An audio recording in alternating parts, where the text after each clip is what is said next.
Fracture of the surgical neck of the humerus. What is it? Why is it important? And what are the complications? Welcome to our new video in What If This Bone Fractured? In this series, we are highlight a specific fracture in the human skeleton, such as surgical neck fracture of the humerus. To help you raise your knowledge, you can find the other kind of fracture in our What If This Bone Fractured playlist. Hi, this is Adel Hajjai from the Anatomist. On this channel, we are helping medical students to understand and enjoy human anatomy. If you are new here, consider subscribing. The surgical neck of the humerus is found at the proximal end of the body of the humerus. It is a constriction below the greater tuberosity and lesser tuberosity and above the deltoid tuberosity. It's called a surgical neck because this is the location of many fractures in the humerus that require surgery to fix it. Fractures of the surgical neck of the humerus are especially common in older adults with osteoporosis. Even a low injury fall on the hand, with force being transmitted up through the forearm bones of the extended limb or outstretched hand, may result in a fracture.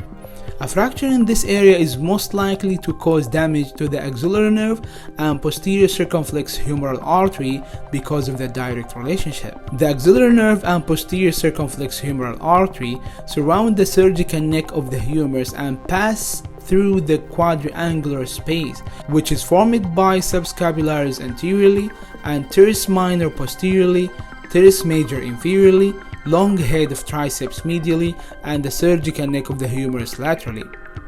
The axillary nerve, also as circumflex nerve, it's one of the terminal branches of the posterior cord of the brachial plexus.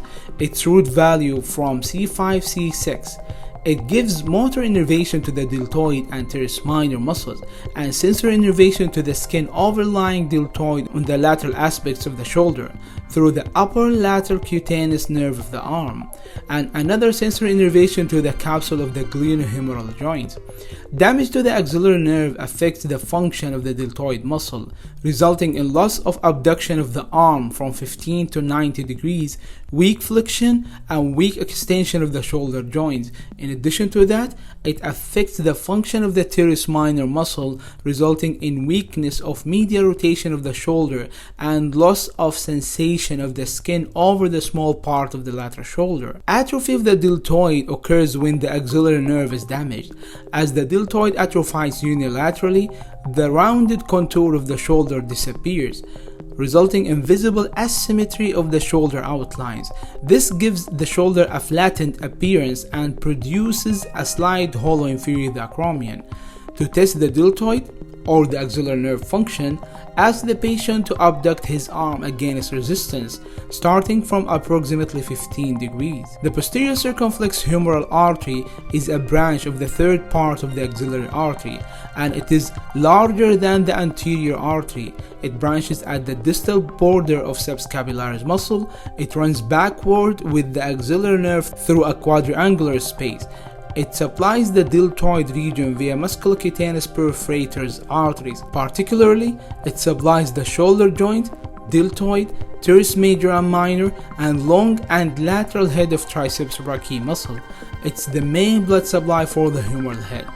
Although the arterial injury of the surgical neck fracture is uncommon with an incidence of 5 to 6%, higher likelihood in older patients. The diagnosis is made with orthogonal radiographs of the shoulder. Plain films are usually sufficient to characterize surgical neck fractures and thus to determine management. The deforming forces are as follows. Pectoralis major pulls the shaft anteriorly and medially. Head and attached tuberosities stay neutral. Surgically, the operative treatment choices are close reduction percutaneous pinning or CRPP, plate fixation, intermedullary or IM device. Thank you very much for watching this video. If you like it, hit the like button, share the video with your colleagues, and subscribe to the channel. This really will support us. See you in the coming video.